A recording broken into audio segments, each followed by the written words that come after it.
Chapitre 4. Au reste, frères, puisque vous avez appris de nous comment vous devez vous conduire et plaire à Dieu, et que c'est à ce que vous faites, nous vous prions et nous vous conjurons au nom du Seigneur Jésus de marcher à cet égard de progrès en progrès. Vous savez, en effet, quels préceptes nous vous avons donnés de la part du Seigneur Jésus. Ce que Dieu veut, c'est votre sanctification, c'est que vous vous absteniez de l'impudicité.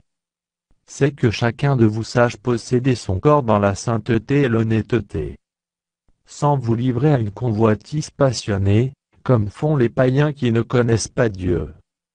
C'est que personne n'use envers son frère de fraude et de cupidité dans les affaires, parce que le Seigneur tire vengeance de toutes ces choses, comme nous vous l'avons déjà dit et attesté.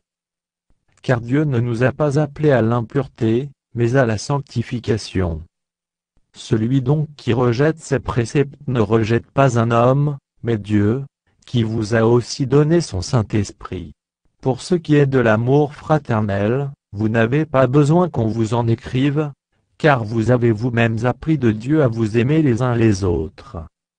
Et c'est aussi ce que vous faites envers tous les frères dans la Macédoine entière. Mais nous vous exhortons, frères, à abonder toujours plus dans cet amour, et à mettre votre honneur à vivre tranquille, à vous occuper de vos propres affaires, et à travailler de vos mains, comme nous vous l'avons recommandé, en sorte que vous vous conduisiez honnêtement envers ceux du dehors, et que vous n'ayez besoin de personne.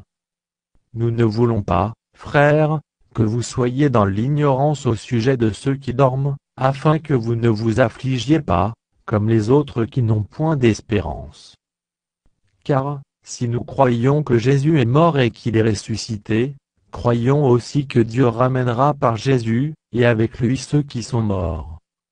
Voici, en effet, ce que nous vous déclarons d'après la parole du Seigneur, nous les vivants, restez pour l'avènement du Seigneur, nous ne devancerons pas ceux qui sont morts.